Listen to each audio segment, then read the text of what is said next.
చచ్చిపోయిన శవాలు తగలేస్తారు కదా, ఆ శవాలు తగలేసే దగ్గరికి నన్ను తీసుకెళ్ళాడు. ఆ కాలే మాంసాన్ని తెచ్చుకొని తినాలనిపించేది. నేను తినేది ఇదే, ఈ కాలర్ ఉంటుంది కదా, ఈ కాలర్కి సోలం గుచ్చి ఆయన సోలం అటు పెట్టుకొని నన్ను వెనకాల ఏలాడేసుకొని తీసుకెళ్తాను. గాయాలతో ఉన్న హస్తాలు స్పష్టంగా దేవుడిని చూశాను. నేను చూసిన తర్వాత దేవుడు ఇలా ఉంటాడా అనుకున్నా. చెప్పులతోటను రాళ్లతో కొడుతున్నారు నన్ను. నేనేం దేవుడు మాటలు చెప్తున్నానా, నేనేం పట్టుకెళ్తున్నాను, నేను మామూలుగా వెళ్తుంటే కొడుతున్నారేంటి. టాటా వేస్తే అటు గుద్దంగానే అటు పడిపోయాను. రాగానే కారులో టాటా వేసి బండిలోంచి షాకు తీసేసి మొత్తం కసా కోసాడు.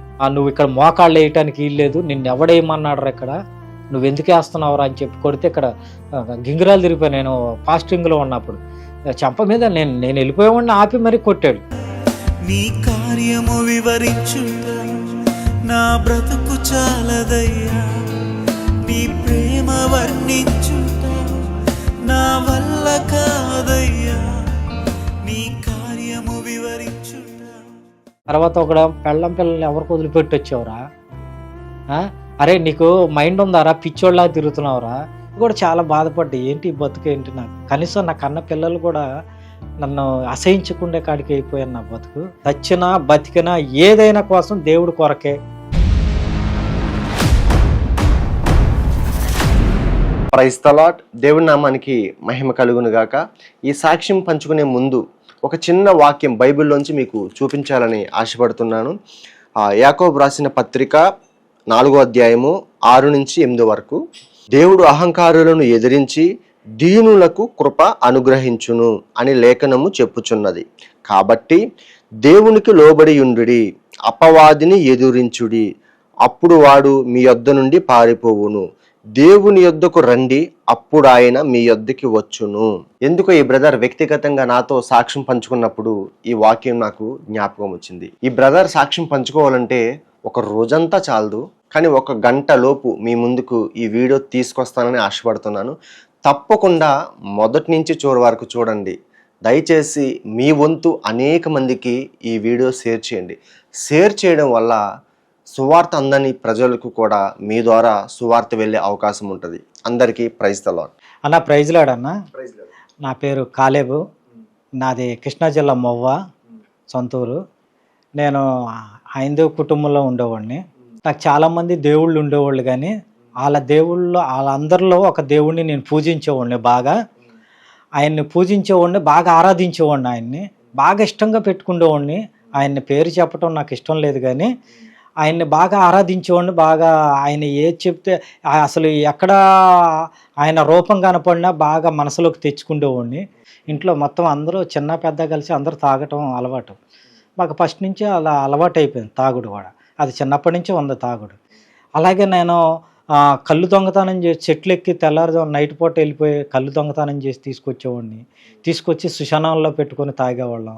సుశానాల్లో అనేక దొంగతనాలు చేసి ఏమైనా దాచుకోవాలన్నా ఏమైనా తినాలన్నా సుశానాల్లోనే చేసేవాడిని. ఎక్కువగా అలాగే ఉండేవాడిని. ఆ సుశానాల్లో ఉన్నప్పుడు అక్కడ కళ్ళు అవి తెచ్చుకొని ఉండేవాళ్ళం. అక్కడ శవం కాలుతా ఉంటే అవి తెచ్చుకొని తినాలనిపించేది మాకు. అంటే కాల్చిన శవాన్ని ఆ కాలే మాంసాన్ని తెచ్చుకొని తినాలనిపించేది. ఎందుకు ఇలా ఆలోచన వస్తుందని చెప్పి అలాంటి పరిస్థితుల్లో వెళ్ళిపోయేది మనసు. ఒక అమ్మాయితో ప్రవర్తన అలా చండాలమైన ప్రవర్తిత్వం మూలంగా వాళ్ళు చూసి నన్ను కొట్టి నా మీద చెప్పులు దండేసి చెప్పులు మెళ్ళేసి ఈడు గాడిద మీద ఊరేగించాలని అనేవాళ్ళు. అంటే నేను అది తప్పించుకొని నన్ను క్షమించండి, నేను తప్పు చేశాను, ఎలా పడితే అలా కొట్టారు, ఎలా పడితే అలా తిట్టారు నన్ను. ఆ టైంలో మా కృష్ణా జిల్లా మొవలో అట్లా తిరిగేటప్పుడు ప్రతి ఒక్కరు, నేను వాటర్లో పనిచేసేవాడిగా చిన్నవాడిని అని చెప్పి ప్రతి ఒక్కరు కొడతా ఉండేవాళ్ళు భయంకరంగా. కొడతా ఉంటుంటే ఆ పరిస్థితుల్లో నాకు వీళ్ళు నన్ను ఎందుకు కొడుతున్నారు పొద్దాక, నాకు ఎవరూ లేరన్నా ఏంటని అనుకొని అప్పుడు నేను ఏమనుకున్నానంటే మొవలో నేను ఒక డానుగా ఉండాలి, భయంకరంగా ఎవరినో ఒకరిని చంపేయాలి, చంపేసేసి నేను నన్ను చూస్తే అందరు గడగడ భయపడాలి అని ఆలోచనతో ఉండేవాడిని. బాగా ఉండగా గొడవల్లో కూడా అలాంటి పరిస్థితుల్లోనే ఉన్నాం. మవ సెంటర్లో కూడా ఒక రోజున గొడవ వస్తే కొట్టుకొని కత్తి తీసుకొని మీదకి వెళ్ళంగానే కత్తి తీసుకోగానే నేను మీదకెళ్ళి గొడవ అయిపోయేసరికి వాళ్ళు గవగోగా లాక్కొని కత్తి తీసుకెళ్ళి పక్కన పడేశారు. ఆ స్థితికి వెళ్ళిపోయిన తర్వాత ఇక వాళ్ళందరూ చౌదరీస్ కొంచెం వాళ్ళందరూ కలిసి నన్ను వీళ్ళని ఇక్కడ ఉండకూడదు, వీళ్ళని ఇక్కడ గూడెం పెద్దలకి చెప్పారు. ఆడ పలానా సీనుగాడు ఇక్కడ ఉండకూడదు, ఆడు ఉంటే మామూలుగా ఉండదు అది ఇది అని చెప్తే నేను పారిపోయా. ఇంక ఊరు నుంచి వదిలిపెట్టి వెళ్ళిపోయిన తర్వాత ఒక సంవత్సరం అయిన తర్వాత మళ్ళీ వచ్చాను. వచ్చి ఉండంగానే ఏలూరు ముసలావిడి మా ఊర్లో ముగ్గమ్మేది, దానమ్మ గారని మా ఊర్లో ముగ్గమ్మేది. ఆమె మీ అబ్బాయికి చిన్న అబ్బాయికి మా అమ్మాయిని ఇద్దాం అనుకుంటున్నాను ఏలూరు, ఇస్తావా కనకమ్మ అంటే, మా ఊడి గురించి తెలుసా అని. మా ఊడి గురించి తెలుసా అంటే, తెలిసేదేముంది, మామూలుగా అందరూ ఉండేలాగానే ఉంటాడు కదా, ఏముంది, మా అమ్మాయి మంచిది, మీ ఇంట్లో ఇస్తానని అంది. సరే అని చెప్పిన తర్వాత ఆమె నా జీవితం గురించి ఆమె పట్టించుకోవాలి, దానమ్మ అన్నది.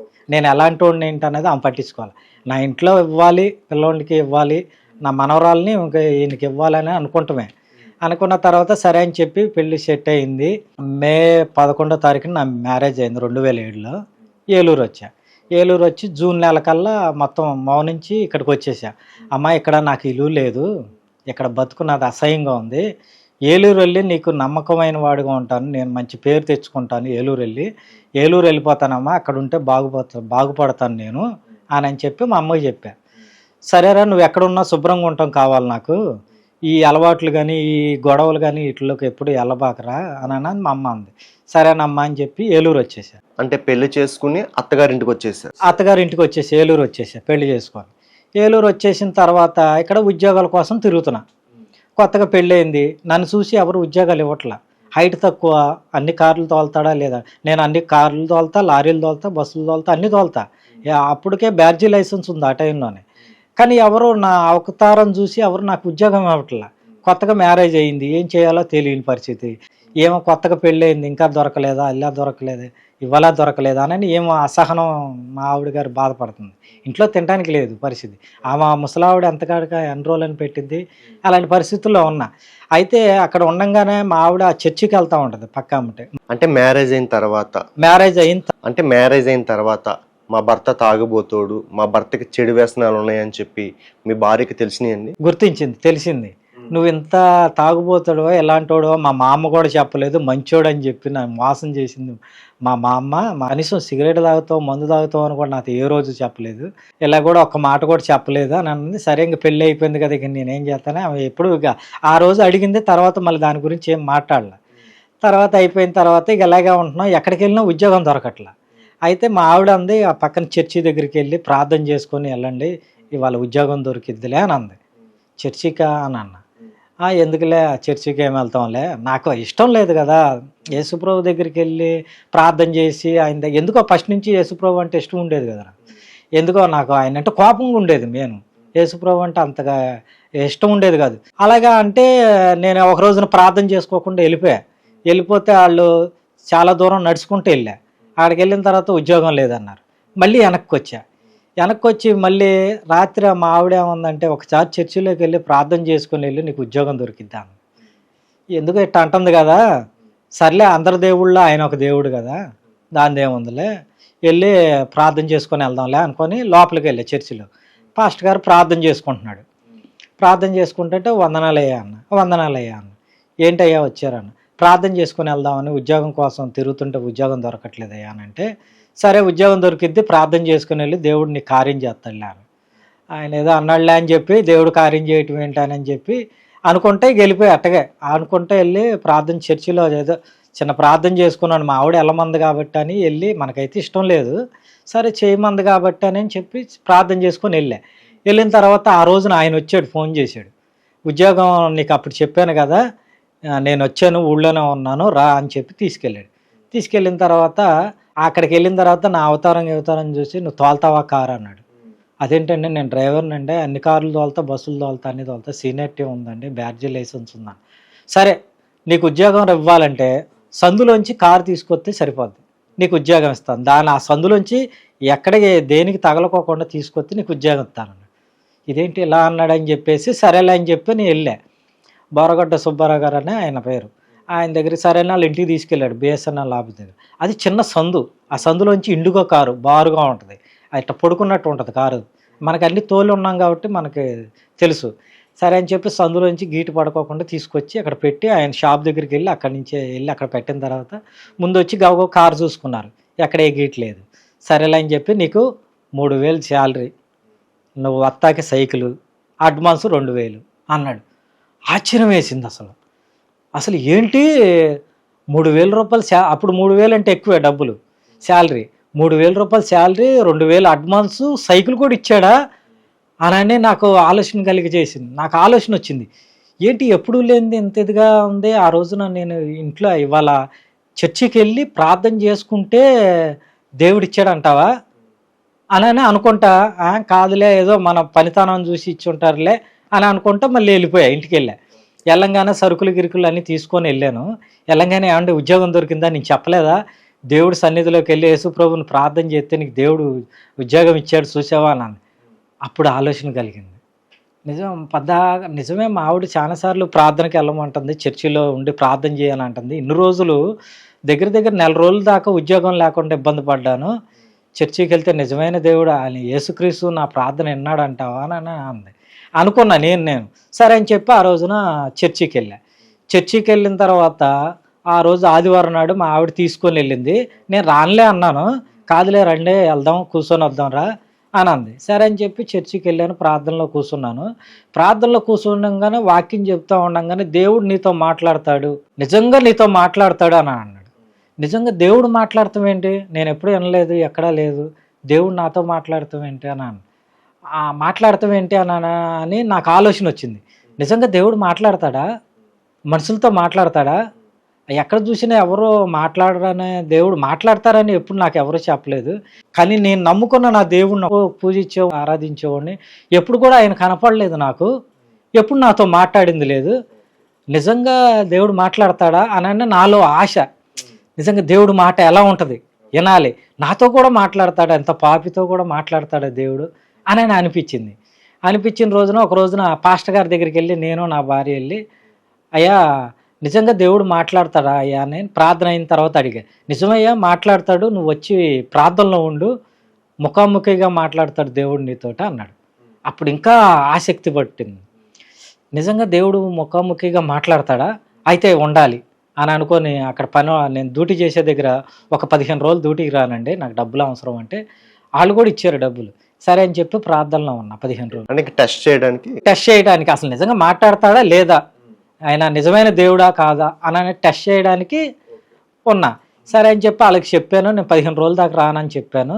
వెళ్ళి ప్రార్థనలో ఉండమన్నారు, ఎవరితో మాట్లాడొద్దు అన్నారు, డేరాలు కట్టారు, నువ్వు ఈ గదిలోనే ఉండాలి, ఇక్కడే ఉండాలి, ఏం కావాలన్నా సైగ చేసి చెప్పాలి, అప్పుడు నీకు అన్నీ ఇస్తారు అని చెప్పారు. ఇదేంటి కొత్తగా ఉందంటే, ఈ ప్రార్థన ఇలాగా ఉంటుంది, నీ దేవుడు మాట్లాడాలా వద్దా అన్నాడు. నాకు మాట్లాడాలా అన్న. సరే అని చెప్పి ఆ రోజున అక్కడ ఉన్న తర్వాత ఆ టైంలో నేను ఆరాధించే దేవుడు కనపడుతున్నాడు. నేనేంటి నిజమైన దేవుడు మాట్లాడతాడు కదా అని, యేసుక్రీస్తు మాట్లాడతాడు అని అన్నారు కదా, మరి ఈయన ఎందుకు కనపడుతున్నాడు అని అనుకుంటే, నేను అప్పుడు నా దేవుడు అంటే యేసుక్రీస్తు లోపలనే అందరూ 3 అవతారాల్లో యేసుప్రభుకు బొమ్మ కూడా పెడతారు కదా, అలాగే నేను అనుకున్నా. కనపడ్డంగా నా దేవుడు ఈయనేను అనుకుంటా, ఈయన పాస్టర్ గారు చెప్పాడు కదా దేవుడు మాట్లాడతాడని, ఈయన అనుకుంటా మాట్లాడతా, ఇన్ని సంవత్సరాలు కరుణించావా అని చెప్పి నేను అనుకుంటున్నా. నువ్వు రా నా వెనకాల రా అని చెప్పి నన్ను అంట పెట్టుకొని తీసుకెళ్ళిపోయేవాడు. నాకు ప్రత్యక్షమైపోయి నన్ను తీసుకొని వెళ్తాం, ఇది వెనకాల కాలర్ని సోలానికి గుచ్చుకొని ఆ సుశానాలకి అటుకి తీసుకెళ్ళి చచ్చిపోయిన శవాలు తగలేస్తారు కదా, ఆ శవాలు తగలేసే దగ్గరికి నన్ను తీసుకెళ్ళి అవి తినమంటున్నాడు. అదేంటి నేను తింటం ఏంటంటే, అవి తినకూడదు కదా, మనిషి శవం కాలే శవం మనం తింటం ఏంటంటే, నేను తినేది ఇదే, నన్ను నమ్ముకున్నావుగా, నేనంటే ఇష్టం కదా, నేను చెప్పింది నువ్వు చెయ్యి అంటున్నాడు. నేను తిన్నానని చెప్తే నువ్వు తినాలి, నేను తింటున్నారుగా నువ్వు కూడా తిన్నానన్నాడు. అదేంటి నువ్వు నిజమైన దేవుడు కదా, నిన్ను ఎంతగా ఆరాధించాడు నా దేవుడు అని నేను ఎంతగానో సంతోషపడ్డాను, అదేంటి నువ్వు సుశానాల్లో తీసుకొచ్చి శవాలను తినమంటున్నావు, మళ్ళీ పాతిపెట్టిన ఆడవాళ్ళని లేపి వాళ్ళతో పాపం చేయమంటున్నావు, ఇదేంటి దేవుడు ఇలా చేస్తాడా అనంటే, నేను చేసేయన్నీ ఇదే, నేను చెప్పింది నువ్వు చేయాలి అనంటే నేను చేయనంటే, నేను చేయకపోతే నేను చెప్పింది నువ్వు చేయాల్సిందే కంపల్సరీగా చెయ్యి అని అంటున్నాడు. నువ్వు దేవుడు అయితే ఇలాంటివి చేయకూడదు కదా, అలాంటి పనులు చేపిస్తున్నావు, నేను చేయను, నాకు ఇష్టం లేదు అని చెప్పేసి ఇక నేను ఆయన్ని నాకు దేవుడిగా నేను ఇష్టపడలేక. ఇదంతా కలలో జరిగిందండి? కలలో జరుగుతుంది. నన్ను వద్దు నేను వెళ్ళిపోతాను అనగానే సరే అని తీసుకొచ్చి అక్కడ వదిలిపెట్టేశాడు చర్చి దగ్గర. వెళ్ళిపోయిన తర్వాత నేను లేచాను. లేవగానే మా పాస్టర్ గారికి చెప్పాను, అయ్యా ఇలా ఇలా ఇలా తీసుకెళ్ళాడు, ఇలా చేశాడు అయ్యా అని. అంటే వాళ్ళు నిజమైన దేవుడు కాదు, వాళ్ళు దేవుళ్ళు కాదు, దేవుడు నిజమైన దేవుడు యేసుక్రీస్తు. నువ్వు ఏమేం చేసావో అవన్నీ దేవుడు ఎదుట ఒప్పుకో, అవి నా తప్పే, వాళ్ళు నా దేవుళ్ళని ఆరాధించాను అవన్నీ ఒప్పుకోమన్నాడు. సరే అని చెప్పి ఒప్పుకుంటా ఉండంగానే ఈ పొద్దాక ఇబ్బంది పెడుతున్నాడు. మీదకి వచ్చేసి రా ఇక్కడ ఉండొద్దు, వెళ్ళిపోదాం రా, బయటికి వెళ్ళిపోదాం రా, ఇక్కడ ఉండబుద్ధి కావట్లేదు. అంటే ఏంటి, ఇక్కడ నేను చర్చిలో ఉన్నాను, చర్చిలో ఉంటే నీకే వచ్చేది ఏమైంది అని అంటే, నాకు ఇక్కడ ఉండబుద్ధి కావట్లేదు, నువ్వు నాతో పాటుకు వచ్చి వెళ్ళిపోదాం అంటున్నాడు. నా ప్రాణాన్ని నా ఆత్మను తీసుకొని వెళ్ళిపోయి సోలం తగిలించుకొని వెళ్ళిపోతున్నాడు. వెళ్ళిపోతే నేను ఎంతమంది పిలిచినా నేను లెగవట్లేదంట, అట్ట పడుకుండిపోయే శవంలాగా ఉన్నానంట. అని నన్ను తీసుకెళ్ళిపోయి ఇష్టం వచ్చినట్టు తిరగటం. ఆ సోలం దగ్గర ఉన్నప్పుడే నేను ప్రార్థన చేయటం మొదలుపెట్టాను. పాస్టర్ గారు చెప్పాడు, ఏమని చెప్పాడు, నువ్వు వాడు వచ్చినప్పుడు నువ్వు ప్రార్థన చేయి, నిజమైన దేవుడు నాకు ఎవరో తెలియాలి, నాకు కనపడాలి, నిజమైన దేవుడు అయితే నాకు ఈ బాధ నుంచి విడిపించండి, వీడి నుంచి విడిపించాలని ప్రార్థన చేయండి అన్నాడు. సరే అని చెప్పి ప్రార్థన చేస్తా ఉండంగానే అది తీసుకొచ్చి నన్ను ఇక్కడ వదిలేసాడు. మళ్ళీ చర్చి దగ్గర వదిలేసి నేను మోకాళ్ళు లేచి గబగబా భయంతో మోకాళ్ళు వేసి, ఇక నిజమైన దేవుడు ఎవరో నాకు తెలియాలి, నిజమైన దేవుడు నువ్వు నిజంగా మాట్లాడితే దేవుడు అయితే నాతో మాట్లాడయ్యా, నాకు ఒకసారి సహాయం చేయి, నాకు కనపడు నాయన అన్న తర్వాత నేను ముఖ దర్శనంలో మోకాళ్ళ మీద ఉండగానే మోకాళ్ళ మీద ఉండి ప్రార్థన చేస్తుంటే నా కళ్ళు ఎదుటికి వచ్చాడు. నేనేనయ్యా నీ దేవుడిని, నువ్వు నాతో మాట్లాడతానని అంటున్నావు కదా, నిజమైన దేవుడు మాట్లాడతాడని అడిగావు కదా, నేను మాట్లాడే దేవుడిని, నిన్ను పుట్టించింది నేనే, నిన్ను బతికిచ్చింది నేనే, నిన్ను ఇప్పుడు ఇక్కడికి తీసుకొచ్చింది కూడా నేనే, ఈ సన్నిధిలో కూర్చోబెట్టించింది కూడా నేనే నిజమైన దేవుడిని, ఇదిగో నా గాయాలు చూసావా అని ఆయన చేతి గాయాలు చూపించాడు. చూపించగానే ఇంకా నాలో ఉన్న బలహీనత అంతా పోయి దేవుడి మీద ఆనుకొని ఏడవటం, ప్రార్థన చేయటం మొదలుపెట్టా. ఎప్పుడైతే మొదలుపెట్టానో నాకు కనపడటం ఆగిపోయింది. ఇక ఎక్కువగా దేవుళ్ళలో ఉంటుంటే బాగా ప్రార్థన చేస్తూ ఉండగానే దేవుడు ప్రత్యక్షమైన దేవుడి దర్శనాల ద్వారా, స్వప్నాల ద్వారా మాట్లాడటం బాగా దగ్గరగా ఉంది. అంటే మీకు ఇద్దరు కనపడ్డారు, అందులో యేసుక్రీస్తు ప్రభువే దేవుడు అని మీరు ఎలా నిర్ధారించారండి? దేవుడు ఎలా తెలుసుకున్నానంటే, యేసుక్రీస్తు ప్రభు వారు ఇద్దరూ నాకు కనపడ్డారు. ఇద్దట్లో యేసుక్రీస్తు ప్రభు వారు ఏమన్నాడంటే, నేనే నిజమైన దేవుణ్ణి, నీ పాపాలని నేను క్షమించాను, నీ పాపాల కోసం నేను సిలువను ఎక్కాను, ఇదిగో గాయాలని నాకు చూపించాడు. అతను నేనే దేవుణ్ణి అని చెప్పి శ్మశానాల వైపు వాటి వైపు తిని ఆ కాలిపోయే చీకట్లో శవాలు అవి పీక్కొని తినటం అలా చేయటం మూలంగా వాళ్ళు నిజమైన దేవుడు కాదు, యేసుక్రీస్తువే నిజమైన దేవుడు, నా పాపాలను రక్షించటానికి వచ్చిన దేవుడు, నా కోసం మరణించిన దేవుడు యేసుక్రీస్తునని అప్పుడు తెలుసుకున్నాను. నేను తెలుసుకొని ఇక దేవుళ్ళలోనే ఉంటున్నాను. వీళ్ళు నా మీదకి వచ్చేవాడు, బాగా ఇబ్బంది పెట్టేవాడు, నువ్వు ఇక్కడ ఉండొద్దురా, నువ్వు నా వెనకాల ఉండు, ఇగో ఇతను మనిషిలో ఏముందో నాకు చెప్తాను, అతన్ని వాడుకొని నువ్వు డబ్బు సంపాదించుకో, డబ్బున్నవాడు అవుతావు, నా వెనకాలే ఉండు, నువ్వు యేసుప్రభు దగ్గరికి వెళ్ళకో, ఆయన దగ్గర ఉండొద్దనే నేను వాడు పక్కనే మాట్లాడుతూ ఉండేవాడు, నా దగ్గర రావద్దు, నన్ను వదిలిపెట్టి వెళ్ళిపోమంటే నేను వెళ్ళను రా, నిన్ను వదిలిపెట్టి వెళ్ళను, నువ్వు నాకు కావాలి, నిన్ను చంపేస్తానని అంటున్నాడు. అప్పుడు చంపేస్తానని అనగానే నాకు భయం వేసి చర్చిలోకి వెళ్ళి పాస్టర్ గారికి చెప్పయ్యా ఇట్లా చంపేస్తున్నాడు ఇట్లా అంటున్నాడంటే, నువ్వు ప్రార్థనలో ఉండయ్యా, ఆడే నిన్నేం చేయలేడు, దేవుడు ఆజ్ఞ లేకోకుండా నీ మరణాన్ని తీసుకెళ్లేవాడికి ఎవరికి హక్కు లేదు అని చెప్పి అన్నాడు. నీవు నీ భార్య ఇద్దరు కలిసి ఏక మనసుతో ఇద్దరు కలిసి తోటలోకి వెళ్ళి ప్రార్థన చేయండి, ప్రార్థన చేస్తే దేవుడు గొప్ప కార్యం చేస్తాడు, యేసుప్రభు వారే నీకు చేయాలి, ఏది చేయాలని యేసుక్రీస్తే చేస్తాడు, నీకు ఏదైనా చేయగల సమర్థుడు ఆయనే, నేనే ఉట్టివాడిని, నేనేం చేయలేని వాడిని, ఆయనే చేయాలి, ఆయన్నే వేడుకో అన్నారు. అనుకోగానే వెళ్ళి నేను నా భార్య ఇద్దరం కలిసి వెళ్ళిపోయి ప్రార్థన స్టార్ట్ చేసాం కొబ్బరి తోటలో. బాగా విపరీతంగా నాయన ఈ బాధ నుంచి విడిపించు, నా భార్య నేను ఇద్దరం కన్నీటితో ఏడ్చాం. ఆ రోజు ఇక మధ్యాహ్నం ప్రార్థన చేసుకొని వచ్చి పడుకున్నా, అక్కడ తోటలోనే వచ్చి పడుకున్న తర్వాత, అయ్యా ఈ బాధ నుంచి విడిపించిన ఆయన, ఈ బాధ తట్టుకోలేకపోతున్నా, వాడితో నేను బాధపడలేకపోతున్నాను, నాకు ఒళ్ళంతా ఓనమైపోతుంది నాయన, ఆయన ఒక్కసారి విడిపించిన ఆయన అని చెప్పి కన్నీటితో ప్రార్థన చేసాం. నేను నా భార్య 2-3 రోజుల నుంచి గట్టిగా చేస్తున్నాను వాడి గురించి. చేస్తా ఉండగానే అప్పుడు నేను పడుకున్నా, మామిడి చెట్టు కింద పడుకున్నా సాపేసుకొని. పడుకుంటే నాకు మించుమించు 2 ఆ టైంలోనేమో ఒక కళ వచ్చింది. కళలో ఒక ఆయన ఆకాశం నుంచి కిందకి దిగొచ్చి కాలేబు లేచి మోకాళ్ళే అన్నాడు. ఆయనకి చూస్తుంటే ఎన్ని గాయాలు, ఎన్ని రక్తం కారుతుంది ఆయనకి.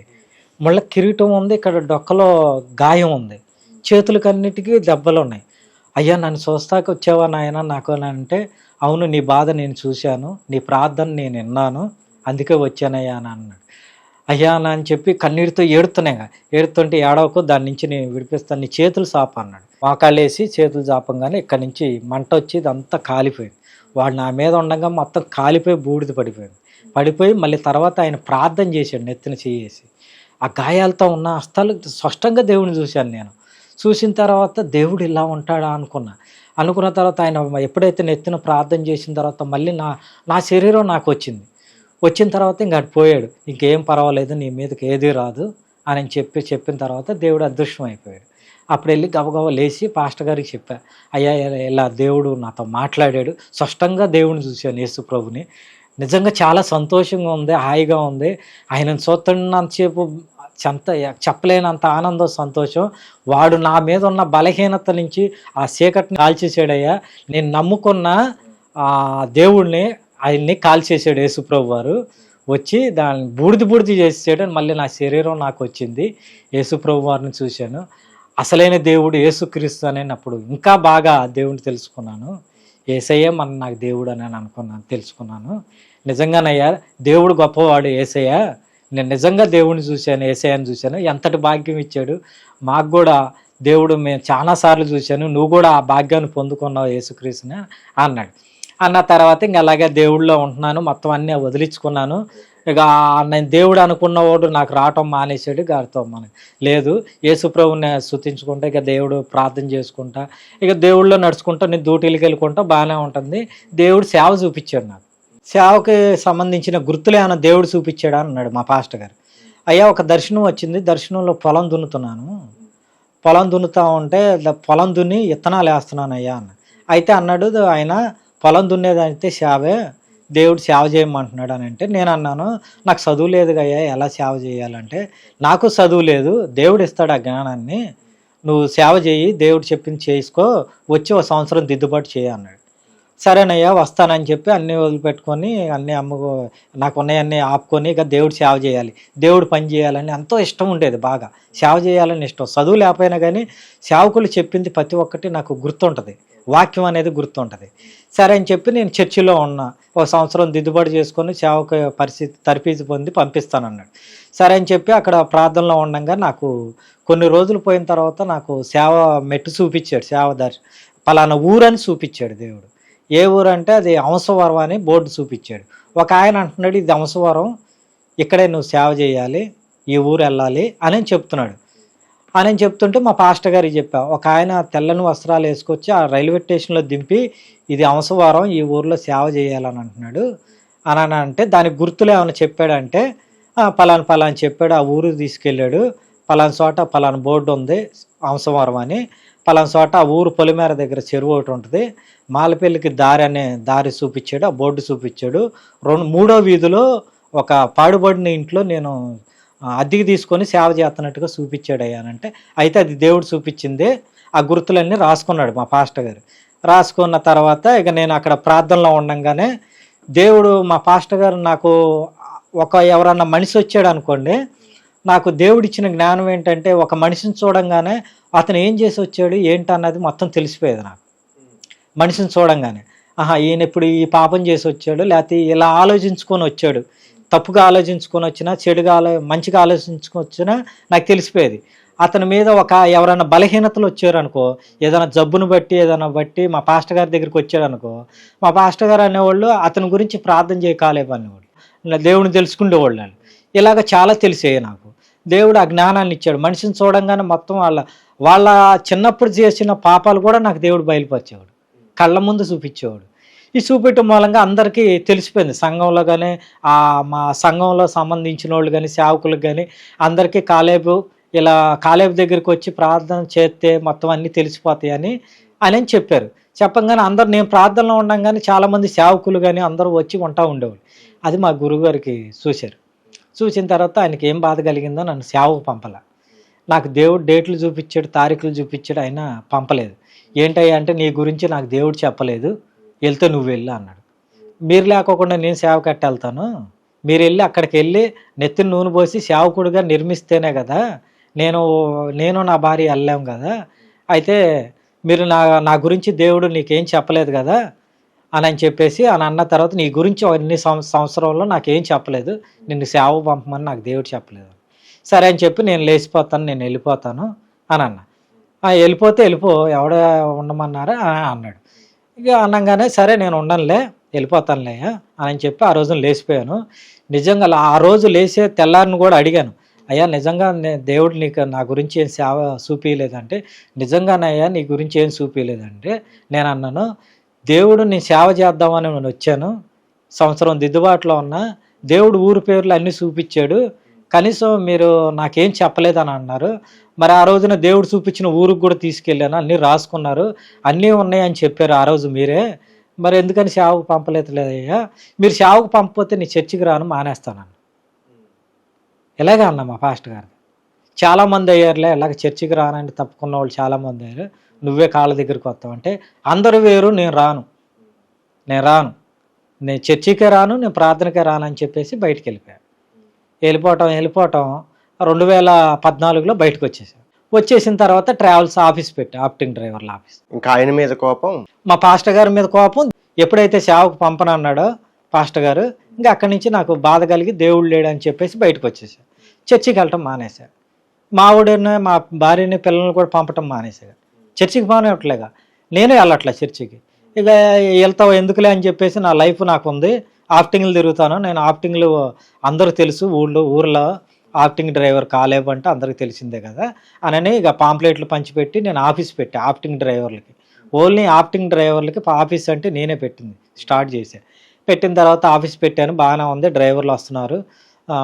ఎప్పుడు ఒక 7-8 మంది, ఒక 10 మంది, ఒక 200 మంది టచ్లో ఉండేవాళ్ళు డ్రైవర్లు అందరూ ఎప్పుడు.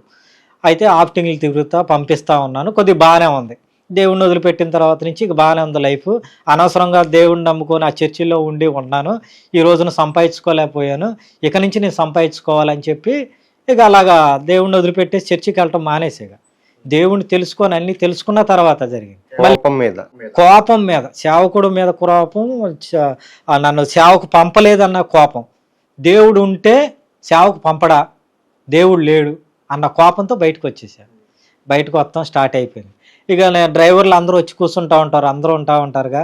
ఒక డ్రైవర్ సిగరెట్ కాలుతున్నాడు. సిగరెట్ కాలుతుంటే భలే ఉంది వాసన అని వాసన పీరుతున్నా. అలా 2 రోజులు వాసన పీర్చా ఆయన సిగరెట్ కాలుతుంటే. వెళ్ళి కింద బ్రిడ్జి కిందకి వెళ్ళి సిగరెట్ కొనుక్కొని దొంగసాటుగా సిగరెట్ కాలటం మొదలుపెట్టా స్టార్టింగ్గా. అప్పుడు కూడా తెలుసుకోలే నేను, ఇంకా తాగటం మొదలుపెట్టా. సిగరెట్ అయిపోయింది. ఒక డ్రైవరు మందు తాగి వచ్చాడు, చండాలమైన వాసన వస్తుందని కొంతమంది వెళ్ళిపోయారు. నాకు ఆయన తాగి వచ్చిన మందు నాకు ఇనసొంపుగా ఉంది, ఆ వాసన సువాసనలాగా ఉంది ఆ తాగుడు అనేది. నాకు ఇష్టమైపోయింది. ఫస్ట్ ఏమైంది, నిదానంగా బేదర్ స్టార్ట్ చేశా, బేదర్ కానించి బీర్ స్టార్ట్ చేశా, బీర్ కానించి మందు తాగటం స్టార్ట్. ఇంకా అక్కడి నుంచి ఎలా అయిపోయిందంటే నా బతుకు మరీ దారుణంగా అయిపోయింది. ఎంగిలి మందులు కానీ, ఎవరైనా బార్లోకి వెళ్తాం, బార్లోకి వెళ్ళంగానే ఎవరన్నా తాగి ఎంగిలి మందు అట్ట వదిలిపెట్టాడు అనుకో, తాగేస్తున్నా. చేతిలో డబ్బులు లేవు, సంపాదనకి వెళ్ళట్లా, తాగుడి మీద. ఇక 24 గంటలు తాగుడికే. ఇక చేసుకున్న రూపాయి పాపాయి వచ్చినా కానీ ఆ డబ్బులు తాగుడికే. ఇంట్లో 100-200 ఇచ్చేవాడిని, మిగతాది మొత్తం తాగేవాడిని. నిత్యం బార్ దగ్గర ఉన్నాను, పొద్దున సాయంత్రం మధ్యాహ్నం, పొద్దున సాయంత్రం బార్లోనే ఉండేవాడిని. ఈ డబ్బులు లేకపోయినా అనుకో ఎవరో ఒకరిని అడుక్కుండేవాడిని. అన్న 100 రూపాయలు ఇవ్వన్న పిల్లకి బాగాలేదు, అన్న 200 ఇవ్వన్న భార్యకి బాగోలేదు అని చెప్పి అడుక్కొని తాగేవాడిని. ఎలా అయిపోయిందంటే అడుక్కుండే స్థితిలో 10 రూపాయలు, 2 రూపాయలు, 3 రూపాయలు కూడా అడుక్కొని తాగేస్తున్నా బారుల్లో. అలాంటి స్థితికి అయిపోయింది. ఇక తాగుడు లేకపోతే ఉండలేకపోతున్నా. ఇక చాలా ఇబ్బంది పడుతున్నాను. నా భార్య ఎంతగానో కష్టపడుతుంది. ఆమె దాచుకున్న డబ్బులు కూడా పిల్లల కోసం తినటానికి ఏదన్నా దాచి పెడితే నేను తేటలేదు కదా. నిజంగా అసలు ఆ బతుకు ఉండకూడదన్నా. నిజంగా ఆమె దాచి ఇళ్లలో పాసి పని చేసి ఆ డబ్బులు తెచ్చి డబ్బాల్లోనూ ఎక్కడ పెడితే నేను ఆమె పనికి వెళ్ళనిచ్చి ఆ డబ్బాలు మొత్తం ఏరేసుకొని ఆ డబ్బులు ఎంతైతే అంత ఉంటా తీసుకొని వెళ్ళిపోయి తాగి బార్లో కూర్చొని తాగి తూలిపోయి బార్లోనే పడుకుంటేవాడిని. మత్తులోనే ఉండి ఓ రోజు నా భార్యని పిల్లల్ని కూడా ఇష్టం వచ్చినట్టు మాట్లాడేసి వాళ్ళందరినీ బయటికి తోసి నా భార్యని కొట్టేసి తాగేసి పడుకుండిపోయా. వాళ్ళు తెల్లవార్లు బయటే నిలబడ్డారు. నా భార్య, పిల్లలు, 3 పిల్లలు బయటే కూర్చున్నారు, ఆ వరండాలో కూర్చున్నారు అట్టగే తెల్లవార్లు. తెల్లారి నాకు 3ంటికి మందుకెళ్ళే అలవాటు కదా, లేవగానే అందరూ బయట ఉన్నారు. ఏంటి మీరు ఇక్కడ ఉన్నారని అని అంటే, రాత్రి చేసిన సాలదా, ఎంత ఇబ్బంది పెట్టావు అంతనే ఆమె కన్నీళ్ళు పడిచి ఏడ్చింది. ఎందుకు ఈ బతుకోనానని చెప్పి ప్రార్థన చేయటం మొదలుపెట్టాను. అయ్యా ఒక్కసారి సహాయం చేయి నాయన అని ప్రార్థన చేస్తాను. అయినా కానీ సమాధానాల. సరే అని చెప్పి మనం తాగుబోతుగా తిరుగుబోతుగా ఉన్నాం, ఇంక దేవుడు ఏమంటాడులే అని తప్పిపోయాను, ఇంక దేవుడు నన్ను వదిలేశాడు అని అనుకొని, ఇలా కాదు ఒక అతను ఆటో డ్రైవర్ ఉన్నాడు, ఆయన వచ్చి ఫ్రెండే, నా ఫ్రెండ్. అతను ఏమన్నాడంటే, అన్న బేవత్సంగా తాగేస్తున్నావు, రోడ్ల వెంబడి పడిపోతున్నావు, ఇంట్లో భార్య పిల్లల్ని ఏం పట్టించుకోవట్లేదు, ఎందుకన్నా ఇలాంటి చేస్తున్నావు అని అంటే, అరే నేను తాగుళ్ళలోంచి బయట పడలేకపోతున్నాను రా, పరిస్థితి బాగాలేదు, అడుక్కొని తాగేస్తున్నాను రా, నువ్వు ఆటోలో దాచుకున్న మందు కూడా నేనే తాగేశాను రా, నువ్వు ఎన్నోసార్లు నాకు చెప్పావు, ఆ మందు నేను దొంగసాటుకు వచ్చాడు 9 to పెగ్ కంటే తాగడు, అవి దాచుకుంటాడు రేపుడు కానీ మందు, ఆ మందు నేను తెల్లారుజామున వెళ్ళిపోయి తెచ్చుకొని తాగేసేవాడిని. ఈ బతుకు ఎందుకు, ఈ చచ్చిపోతే పోద్ది, నాకు ఈ బతుకొద్దు, ఈ తాగుబోతుగా ఈ నిందలు అవమానాలు, కనీసం భార్యకు ముద్ద పెట్టలేకపోతున్నాను, ఈ బతుకు ఎందుకు, ఎక్కడికి వెళ్ళినా నా బతుకు మారట్లేదు, అందరిని అడుక్కొని తాగేస్తున్నాను, ఎంగిలి మందు కూడా తాగేస్తున్నాను, ఎవరన్నా మందు వదిలిపెడితే చాలు వాళ్ళు ఎంగిలా లేకపోతే మంచి మందు అని కూడా కాదు, తాగేయాలి.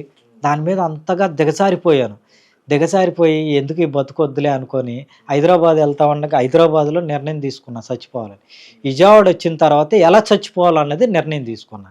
అంటే ఉరేసుకొని చచ్చిపోతే, ఇంట్లో ఉరేసుకొని చచ్చిపోతే బాగుంటుంది, బయటికి వెళ్ళాక ఇంట్లోనే ఉరేసేసుకొని తెల్లారుజామున 3ంటికి మందు తెచ్చుకొని ఇంట్లో ఉరేసుకొని చచ్చిపోవాలి అని ప్లాన్ చేసుకున్నా. ఇక ఆ రోజున శనివారం, ఆ రోజు వచ్చాను, నా భార్యకి పిల్లలకి అందరికీ కావాల్సినవి అన్నీ తెచ్చాను. ఏంటి మీ నాన్న ఈరోజు ఎప్పుడు బాగోలేనుడు, వాళ్ళు ఏంటి ఎంత సంతోషంగా అన్నీ తెచ్చాడు, పప్పలు కానించి అన్నీ తెచ్చాడు ఏంటనంటే, వాళ్ళ ఆప్టింగ్కి వెళ్ళా కదా బాగానే వచ్చినాయి అందుకే తెచ్చానని. నేను మనసులో ఏమనుకుంటున్నా, ఇవాళ ఒక్కరోజే నన్ను చూడండి, ఇవాళ ఒక్కరోజే నేను తెచ్చినవి తినండి, తెల్లారితే నేను బతకను చచ్చిపోతానని నేను అనుకుంటున్నా. వాళ్ళతో అలాగే సంతోషంగా ఉన్నా. వాళ్ళు అంటున్నారు, ఇలా ఉంటే మా నాన్న ఎంత బాగుండు అని అంటున్నారు. అన్నప్పుడు కూడా కళ్ళం నీళ్ళు వచ్చినాయి. ఒకరోజు నా పెద్ద కూతురు ఏముందో తెలుసా, రామ్మ బయటికి వెళ్దామంటే, నాన్న నీ వెనకాల రావాలంటే సిగ్గేస్తుంది, అవమానంగా ఉంది నాన్న అంది. ఒకసారి చాలా బాధపడ్డా దాని గురించి. ఎందుకంటే ఒక రోజున తాగి స్కూల్ దగ్గరికి వెళ్తే మీ నాన్న తాగిపోతానని అడిగారు. అడిగిన తర్వాత పిల్లకి ఎంతో చిముక్కుమని ఏడ్చింది ఇంటికి వచ్చి కూడా. నాన్న నువ్వు తాగి ఎప్పుడు రావద్దు నాన్న అని చెప్పాను అంది. అప్పుడు కూడా చాలా బాధపడ్డా, ఏంటి ఈ బతుకు ఏంటి, నాకు కనీసం నా కన్న పిల్లలు కూడా నన్ను అసహించుకుండే కాడికి అయిపోయాను నా బతుకు.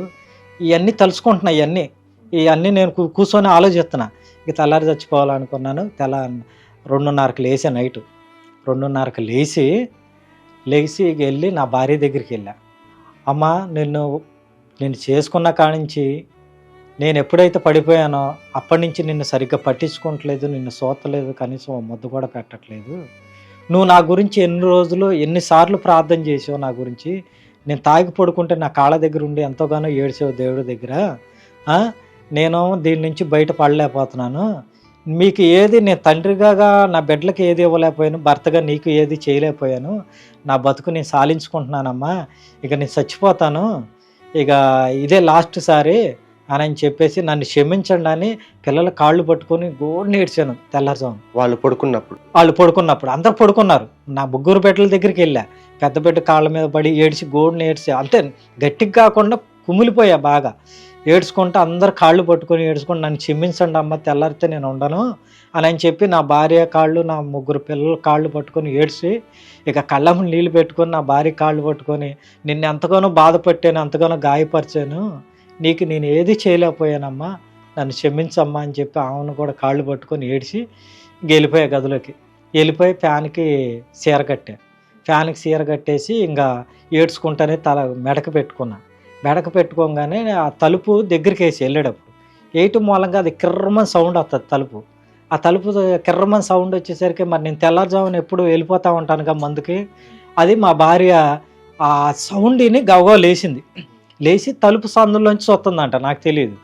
తలుపు సందులోంచి చూస్తాం, నేను మెడకెక్కించుకొని మెడకి ఉరేసుకొని కిందకి దిగుతున్నాగా నన్ను పట్టుకొని లాగేసి గవగా తీసేసి, ఏం చేస్తావు, ఇన్ని రోజులు ఏమో తాగి ఇలా చేసావు, మనశ్శాంతి లేకుండా చేసావు. ఇప్పుడు నువ్వు చచ్చిపోతే నా పరిస్థితి ఏంటి, పిల్లల పరిస్థితి ఏంటి? నువ్వు ఉన్నావనే కదా, ఎప్పటికప్పుడు మారుతావనే కదా నేను పోషించుకోతున్నాను, 4 ఇళ్లలో పని చేస్తున్నాను, నేను పనికి కూడా వెళ్ళమని అనట్లేదు కదా, ఏనాడు కూడా అనలేదు కదా. నువ్వు చచ్చిపోవాలని ఎందుకు అనుకుంటున్నావు? నాకు మనశ్శాంతి లేదు. మరేమ్మా మీరు పడుకుంటున్నారా? నేను పడుకుంటులా, మత్తు దిగిపోగానే రోడ్లమ్మడి తిరుగుతున్నా, ఆనందం లేదు, సంతోషం లేదు, కనీసం పిడికెడు ముద్ద కూడా తినలేకపోతున్నాను, అన్నం కూడా తినలేని పరిస్థితి. మనశ్శాంతిగా పడుకున్న రోజు ఎన్ని రోజులు అయిందో నేను మనశ్శాంతిగా నాకు మనశ్శాంతి లేదు, ఏమీ లేదు, నేను చచ్చిపోతానమ్మా, నేను ఉండలేనన్న. నువ్వు చచ్చిపోతే నా పరిస్థితి ఏంటి, పిల్లల పరిస్థితి ఏంటి అని అంది. మరి ఏం చేయను, ఎక్కడికో అన్ని చోట్లకి వెళ్ళాను, అయినా కానీ నేను మారలేకపోతున్నాను అంటే, ఓ పని చేద్దాం, మళ్ళీ దేవుడి వైపు తిరుగుదాం, దేవుడిని స్తుతిద్దాం, దేవుడి దగ్గర యేసుప్రభు దగ్గర ప్రార్థన చేద్దాం, మన ఇద్దరం కలిసి యేసుప్రభు దగ్గర ప్రార్థన చేద్దాం. దేవుడు గొప్ప కార్యం చేస్తాడు, దీని నుంచి విడిపెత్తాడు. నువ్వు నేను కలిసి ఇద్దరం కలిసి ప్రార్థన చేద్దాం అంటే, నేను అన్నాను యేసుప్రభు ఇంకా లేడమ్మా, నేను దేవుడిని కూడా దూషించాను, దేవుడు మాట్లాడటం కూడా లేదు, ఇంకా నన్ను వదిలేసాడు దేవుడు కూడా అని అంటే, నువ్వు అట్ట అనొద్దు, దేవుడు నిన్నేం వదిలేయలేదు, దేవుడు నీ పక్షాన ఉంటాడు. సరే ప్రార్థన చేద్దాం, ఒకసారి ఇన్ని రోజులు చేసాం కదా, ఇప్పుడు మళ్ళీ చేద్దాం ప్రార్థన, ఇద్దరం కలిసి ప్రార్థన చేద్దాం. దేవుడు మాట్లాడిపోతే, దేవుడు దీని నుంచి విడిపించపోతే చచ్చిపోదాం. ఏంటి, ఏదో ఒక ఆదివారం నాడు చికెన్ తీసుకురా, ఏదన్నా మందు తీసుకురా, ఆ మందు దాంట్లో కలిపేసి తెచ్చేసిన తర్వాత దేవుడు మార్చిపోతే, దేవుడు నిన్ను మార్చపోతే అందరం కలిసి చచ్చిపోదాం. నువ్వు చచ్చిపోతే నేను ఉండలేను, నిన్ను చూసి నేను చచ్చిపోతే నా పిల్లల పరిస్థితి, నా పిల్లల్ని ఎవరు చూస్తారు? అందుకే అందరం చచ్చిపోదాం, 5 చచ్చిపోదాం అని చెప్పి అంది. నిజమైన దేవుడు ఉన్నాడు కదా, ఒకప్పుడు మనల్ని ఎలా ఉంచాడో దేవుడు తెలుసు కదా, ప్రార్థన చేద్దాం అంది. సరే ప్రార్థన చేద్దాం అని అన్న తర్వాత సర్లే అనుకున్నాను. తెల్లారిపోయింది, ఆ పని ఆమె చేసుకుంటుంది. ఆ రోజున ఆదివారం నేను మందాగున్నా కదా, మా ఆవిడ ప్రార్థనకి వెళ్ళిపోయారు వాళ్ళందరూ. నన్ను రమ్మంటే నేను రానులే, మీరు వెళ్ళండి అని ఇంట్లో పడుకొని ఆలోచిస్తున్నా. ఇక్కడ ఇంటికాడ ఉంటే మనం చచ్చిపోతే, ఇంటికాడ ఉంటే సావనెవరదు, బయటికి వెళ్ళిపోదాం, ఎక్కడో సాట పడుకొని ఆలోచించుకుంటున్నా. బయటికి వెళ్ళిపోయి బయట ఎక్కడన్నా ఊరేసుకొని, కొంతమంది ఇక్కడ చెట్లకి ఊరేసుకొని చచ్చిపోయారు, అలాంటి ఆ ఏరియాలోకి వెళ్ళిపోయి, ఎవరు లేని చోటకి వెళ్ళిపోయి మందు తీసుకొని వెళ్ళిపోయి అక్కడ తాగేసి అక్కడ ఊరేసుకొని చచ్చిపోదాం, ఏదైనా చచ్చిపోవాలి, ఇక్కడ ఉండకూడదు భూమి మీద అని చెప్పి అనుకున్న తర్వాత అనుకుంటా ఉండగానే వాక్యం, ఆ బాక్సు ఎప్పుడు అటు తిప్పు ఉండేది, మా ఇంటి వైపు తిప్పు, చర్చి బాక్సు, అది స్పష్టంగా నాకు ఇంట్లోకి వినపడుతుంది. వాక్యం ఏమని వినపడుతుందో తెలుసండి, నువ్వు తాగుబోతువైనా, వ్యభిచారువైనా, దొంగవైనా, ఎలాంటి వాడువైనా నా యేసుక్రీస్తు దగ్గరకు వచ్చి మోకాళ్ళు వేసి ప్రార్థన చేయి, దేవుడు నీకు మనశ్శాంతిని ఆనందాన్ని కలగజేస్తాడు. ఆయన వల్లనే తప్ప నీకు దేని నుంచి నువ్వు బయటపడలేవు. ఆయన ద్వారాగా నువ్వు పాపాల నుంచి విడిపించబడతావు. మళ్ళీ దేవుడి వైపు రా, వాక్యం మోకాళ్ళే, దేవుడిని అడుగు, దేవుడు నీకు సహాయం చేస్తాడు, మనశ్శాంతిని ఆనందాన్ని ఇస్తాడు దేవుడు అని అన్నాడు. ఆ మాటలు నా చెవిలో పడ్డాయి, నాకు రీసౌండ్ లాగా వస్తున్నాయి ఆ వాయిస్. ఎమ్మటే లేచాను, మంచం నుంచి పడుకున్నవాడిని లేచి మోకాళ్ళు వేసి గోడ తట్టి తిరిగి ప్రార్థన చేయటం మొదలుపెట్టా. దేవా, నాకు ఎంతో మంచి జీవితాన్ని ఇచ్చేవు నాయన, మనశ్శాంతి లేదు, ఆనందం లేదు నాయన, నిజంగా ఒక్క శాంతి ఇవ్వు ప్రభువా, నేను నీ వద్దకు వచ్చి నీ మోకాళ్ళు వేస్తున్నాను నాయన, నేను ఎంతగో తాగుబోతు చెడిపోయాను, నువ్వు కూడా అసలు దేవుడే లేడు అని అన్నాను, నాదే తప్పు నాయన, ఒక్క ఛాన్స్ ఇవ్వు నాయన, నీ పని చేసుకుంటాను, నువ్వేది చెప్తే అది చేసుకుంటాను, నాకు ఈ తాగుడి నుంచి, ఈ పాపం నుంచి విడిపించు నాయన, నువ్వు తప్ప నాకు విడిపించే వాళ్ళు ఎవరు లేరు అన్నానని ప్రార్థన చేస్తా ఉండగానే అరగంట నుంచి ఆకాశం నుంచి పెద్ద ఎలుగు నా మీద పడిందండి. ఇట్టగా పడింది, నేను మోకాళ్ళ మీద ఉన్నా, డైరెక్ట్ నిద్రపోలే, మామూలుగానే ఉండగానే నేను అంత తెల్లగా కనపడ్డాను. అంత ఎలుగుమయం అయిపోయింది రూమ్ అంతా. అసలు ఎంత ఎలుగు అంటే నేను కూడా తెల్లగా కనపడతాను, అంత ఎలుగు. ఆ ఎలుగులో నాలోంచి ఒక 100 కేజీలు బస్తా తీసి కింద పెట్టినట్టు అనిపించింది. మనసంతా తేలికైపోయింది. ఇప్పుడు గాలి వస్తే ఆ పేపర్ కనుక అట్ట ఊగులాడిద్ది, తేలిపోతూ ఉంటుంది, ఆ టైపులో నా మనసంతా తేలికైపోయింది. నాలో ఉన్న భారం అంతా పోయిన తర్వాత ప్రార్థన చేయగానే ఇక కన్నీటితో ఏడుతున్నాను, ఇక బిగ్గరగా ఏడిసి ప్రార్థన చేస్తా ఉంటే మా ఆవిడ రాత్రి ఇలా చచ్చిపోదాం అనుకున్నాడు కదా, నానేం చేస్తున్నాడు, వెళ్ళి చూసిరా నాన్న అంది. వచ్చి మా అబ్బాయి కిటికీలోంచి చూడంగానే అమ్మ నాన్న కేకలు పెట్టి ఏడ్చేస్తున్నాడు అని చెప్పాడంట. మా ఆవిడ పిల్లోడు గాగో వచ్చంగానే నేను ప్రార్థన చేయటం అలవాటు తెలుసు కదా, దేవుడు తాకాడు అనుకుంటా అని చెప్పి ఆమె కూడా ప్రార్థన చేయడం, ఇద్దరం కలిసి 1.5 గంట ప్రార్థన చేసాం.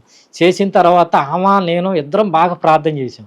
చేసిన తర్వాత అప్పుడు అంటున్నాడు, అప్పుడు చెప్తున్నా ఏం జరిగిందంటే, అమ్మా నిజంగా దేవుడు నన్ను దర్శించాడు, యేసుప్రభు నాకు కనపడ్డాడు, గొప్ప వెలుగు కనపడింది, ఆ వెలుగులో నాలోంచి ఏదో వెళ్ళిపోయింది, 100 కేజీలు తీసి బస్తా పెట్టినట్టుంది, ఇప్పుడు నేను తేలికైపోయాను, పేపర్ లాగా ఎగురుతున్నట్టు అనిపిస్తుంది, అది అనుభవిస్తేనే తెలుస్తుందమ్మా, చాలా తేలికైపోయాను, అసలు నాకు నాలో ఉన్న బలహీనత అంతా, ఆ బాధలు అవన్నీ వేదన అంతా వెళ్ళిపోయినట్టుంది, ప్రశాంతంగా అయిపోయిందమ్మా, నిజంగా దేవుడు గొప్ప దేవుడు అమ్మా అని చెప్పి కన్నీటితో చాలా సంతోషంగా ఇంకా ఎక్కువగా ఆయన తలుచుకున్నాక ఆ సంతోషం వేరు, ఆనందం వేరు. 10-11 సంవత్సరాల నుంచి ఆ ఆనందం ఆ సంతోషం లేదు నాకు.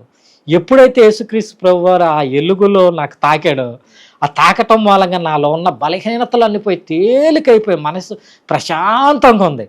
ఉన్న తర్వాత ఇక నా భార్య అంది, చూసావా అదే నువ్వు ఉరేసుకొని, నేను లేకపోతే నువ్వు ఉరేసుకొని చచ్చిపోతే ఈ రోజున శవం ఉండేది, ఈ రోజున దేవుడు నా తాకాడు, నమ్మదగిన దేవుడు ఆయన, గొప్ప దేవుడు అని చెప్పి ఆ రోజు ఇద్దరం చేతులు ఎత్తి ప్రార్థన, అయ్యా నువ్వు ఉన్నావు, నువ్వు తప్ప నన్ను బయట అసలు నేను మారతానని కూడా నాకు తెలియదు, ఈరోజు చచ్చిపోతే నీకు అవమానంగా ఉండేది, ఇంత గొప్ప కార్యం చేసేవాళ్ళని ఆయన అని ఇంక అక్కడి నుంచి ప్రార్థన స్టార్ట్ చేస్తున్నాం.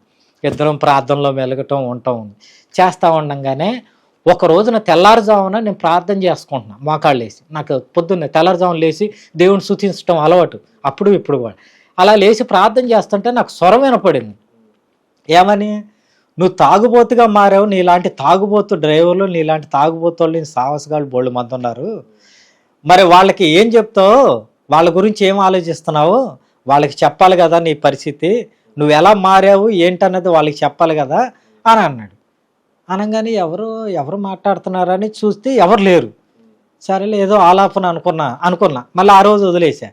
మళ్ళీ తర్వాత మళ్ళీ అదే వాయిస్ వినపడుతుంది, నువ్వు తాగుడు మానేసావు, నీలాంటి వాళ్ళు తాగుబోతులు ఉన్నాలో వారికి ఎలా చెప్తావు, వెళ్ళి చెప్పాలి కదా నీ సాక్ష్యం వాళ్ళకి, నువ్వు నేను తాగుబోతున్నాను దేవుడు ఇలా మార్చాడని నువ్వు చెప్పాలి కదా అని మళ్ళీ అదే మాట వినపడుతుంది.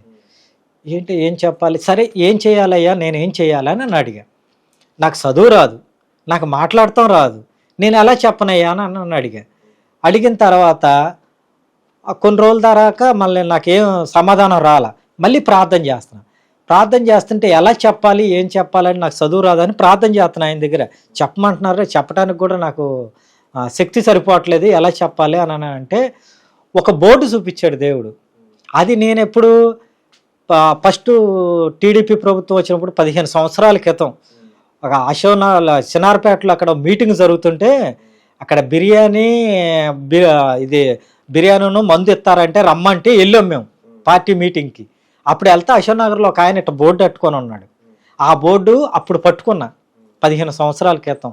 ఆ బోర్డు దర్శనంలో చూపించాడు నాకు కల్లో. ఆ బోర్డు పట్టుకోమన్నాడు. బోర్డు పట్టుకొని నేను బోర్డు ఎక్కడ పట్టుకుంటానే, ఆ పట్టుకుంటే సిగ్గు అంతమందిలో, అప్పుడు పట్టుకున్నాను సిగ్గుతోటి, అప్పుడు తాగున్నాను కదా, అప్పుడే సిగ్గేసింది, ఇప్పుడు నేను ఎక్కడ పట్టుకుంటాను, ఆ బోర్డు పట్టుకొని నేను ఎక్కడ చేస్తాను, నా వల్ల కాదని వదిలేసా. అది అలా పోయింది. మళ్ళీ తర్వాత దర్శనంలో నేను చెప్పింది ఏం చేసావు అని అన్నాను. స్వరం వినపడింది, అయ్యా ఏం చేయాలయ్యా, నేను ఎలా పట్టుకొని ఎలా వెళ్ళనయ్యా అని అంటే, నేను చెప్పింది నువ్వు చేయన్నాడు స్వరం ద్వారా. నేను చెప్పింది చేయమంటే ఏం చేయమంటావు, ఎలా చేయమంటావు అని. బోర్డు పెట్టుకొని హైవే మీద నడుచుకుంటూ వెళ్తున్నట్టుగా కల కనపడింది. ఆ బోర్డు పట్టుకొచ్చి నేను భుజాన్ని పెట్టుకున్నట్టు కనపడింది.